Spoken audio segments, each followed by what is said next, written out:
Shameless Purple Haze is a story about redemption, be it the story of Canolo Marolo proving to himself that he can act for someone else without exclusively benefiting himself, or Fugo learning why his friends chose the path they did and learning to control the beast that is his stand. But probably one of the most important lessons learned during Shameless Purple Haze's mission was learned by the person not seeking redemption, but seeking needless revenge. That person is Sheila E.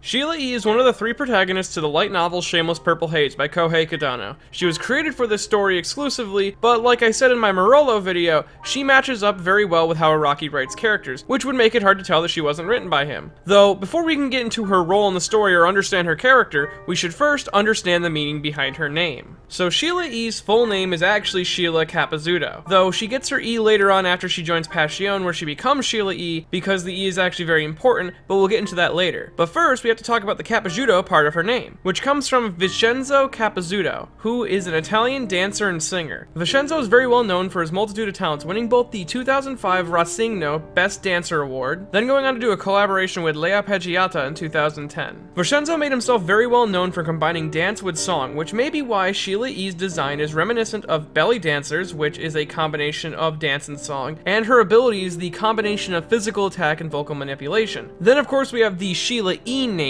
which in part is a direct reference to the American percussionist and singer Sheila Escovedo, better known for her stage name Sheila E. Now this is one of the most on-the-nose references, especially since Sheila E has an established crush on Giorno. She got the name because Sheila E found her career by working as the drummer for the artist formerly known as Prince, who went on to inspire Giorno's stand, Gold Experience. So that name was chosen for a pretty easy to understand reason. I mean, Sheila E literally works as Giorno's bodyguard. Though the reason she has the E at the end of her name is actually very different in Universe, because in Universe, the E stands for Irene, which is the name of the Greek mythological being known as the Furies, which are female vengeance deities. And not only does this give her stand cry a lot more meaning behind it, as the stand cry is Iri Iri Iri, fitting the motif that all Part 5 characters have stand cries with personal meaning to them, while also fitting perfectly with the character that is Sheila E. Speaking of Sheila E as a character, let's talk about that. Sheila E is a 15-year-old girl who dedicated her entire life to avenging the death of her sister. When she was a lot younger, her sister was murdered by a La Squadra member, Eluzio. So in order to hunt down Eluzio and kill him, Sheila E joined Passion, the gang that he worked for. She became the youngest person to ever pass the stand trial,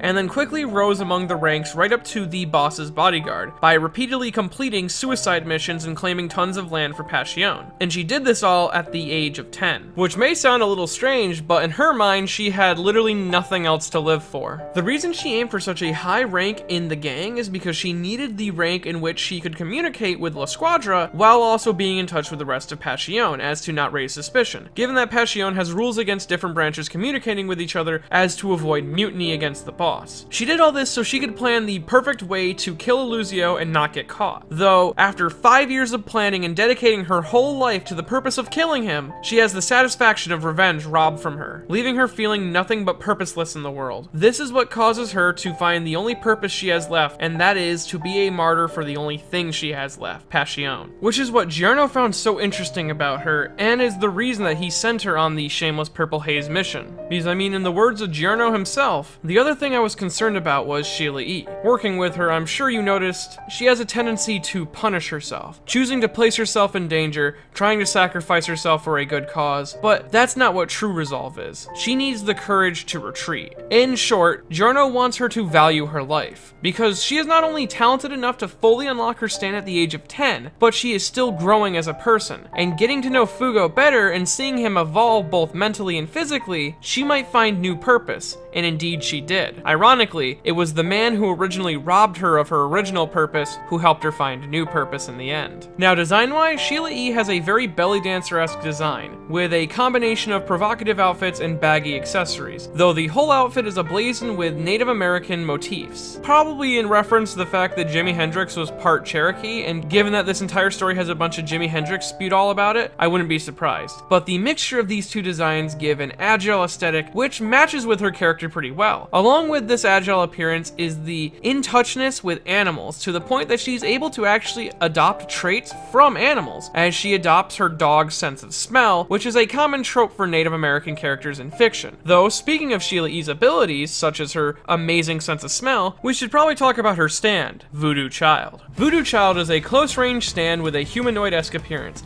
and what I believe to be a velociraptor-esque design, based on its excavation-esque ability. Though a neat detail about Voodoo Child is that it is the first and only novel stand to have its own unique stand cry. Given that Sheila E. unlocks the stand with vengeance on her mind, just pure vengeance, the cry of Iri Iri Iri states that the stand will be in a constant state of vengeance and anger. Now, for the stats of Voodoo Child, they are B in destructive power, A in speed, E in range, E in durability, B in precision, and B in developmental potential. Its main ability is excavating lips, which allow Voodoo Child to create lips on any area which it punches. These lips function like regular mouths, able to bite and pull objects, though that is only a side ability of the lips, as the main purpose is to excavate information from objects or people. In basic, these lips are able to repeat whatever was said or thought by anyone that was near the punched location. Similar to a planted recording device, if a planted recording device could also read minds. This is also able to work on people, and makes the lips grow from any part of the body and speak their deepest secret. In fact, it's actually very reminiscent of Versace's stand Underworld.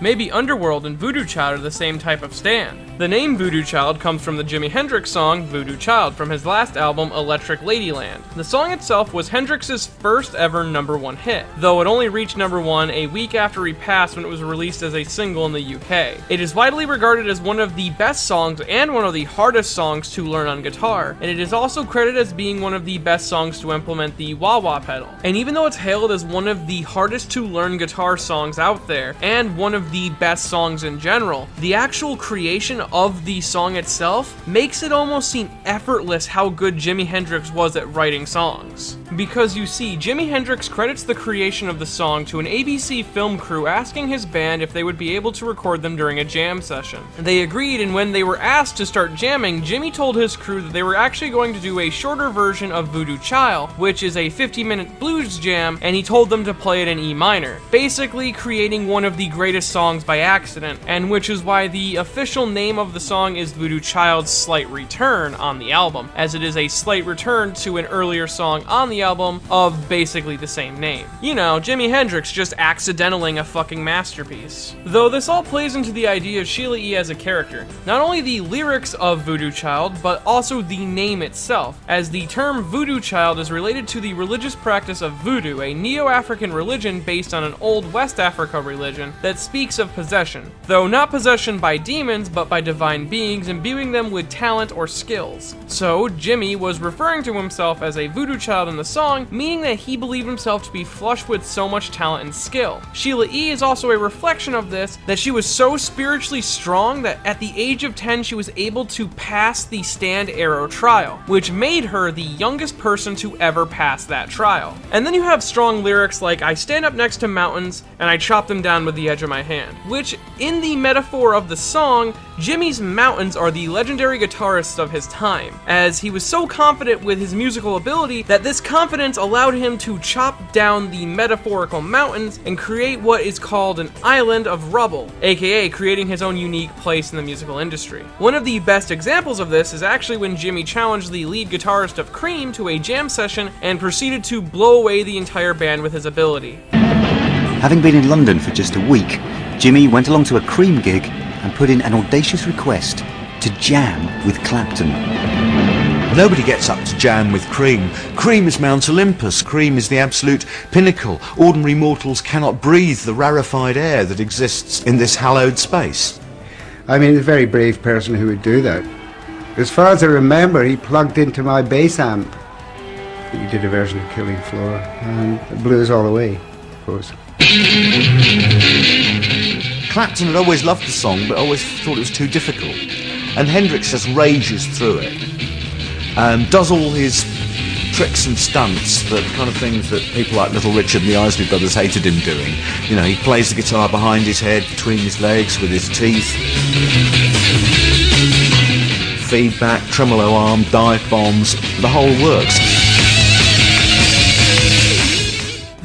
lyrics are shown in Sheila E.'s character when she quickly ascends to power and passion. That took a lot of skill to climb the ladder as fast as she did at such a young age, and her motivation that drove her was the crazy thing, as she was going to chop down the mountain that was Illusio, given that he was a high-ranking member in La Squadra. So in turn, the metaphor for Jimi Hendrix's guitar ability is shown in Sheila E. through her stand ability. And then of course, the last bit of the song, which is Jimi Hendrix talking to the audience about feeling bad to anyone who's ever wasted their time with his music and didn't like it. He says that he will someday make it up to them, that he'll make a song that everyone can enjoy. Even after he dies, he promises to bring us this song. And this is easily mirrored by Sheila E.'s desire to be a martyr for passion, as she needs to find a way to make her wasted time or her wasted life meaningful. So she keeps throwing herself at dangerous situation after dangerous situation until one of these situations might actually end up killing her. And it is all encapsulated by the fact that the song that Jimi is talking about at the end of Voodoo Child is Voodoo Child. It's a song which is considered the absolute peak for electric guitar in a lot of fields and is widely praised overall. And then you have the fact that Voodoo Child the stand is an immensely powerful stand, and if Sheila E. could learn to value her life like Hendrix valued his guitar skills in order to make Voodoo Child, then she could grow even stronger as a person and as a stand user. And then lastly, you have the impact the song had on the stand ability itself, and that was the legendary use of the wah-wah pedal, which is a foot pedal for electric guitars that allows them to modify the sound of the guitar to imitate the sound of a human being using the onomatopoeia of wah-wah. It is an envelope filter style effect. Without going too technical, the wah, the actual pedal, opens and closes the filter and the amount or depth of that filter within the signal. It's a very distinctive sound, opening up the filter with the volume, with the wah-wah pedal.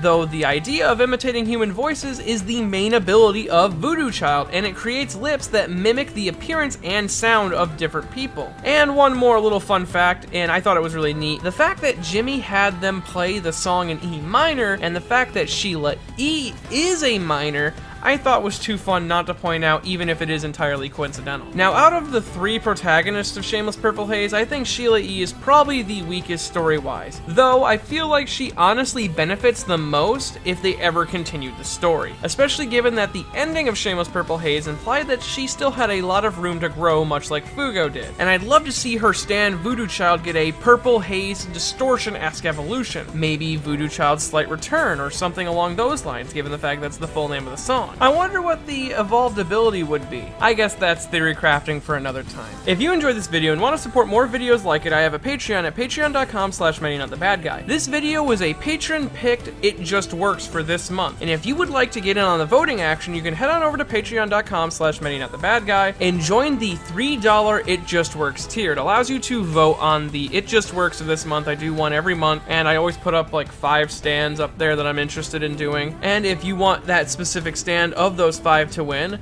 I don't know what this next month's gonna be, then you have to go and vote for them over there. And if you want to chop down a mountain with the edge of your hand, then you can head on over to funimation.com/show/Shimonetta, a boring world where the concept of dirty jokes doesn't exist, as it gives you the power to completely obliterate the shit out of mountains. It's amazing. The anime just makes you super powerful.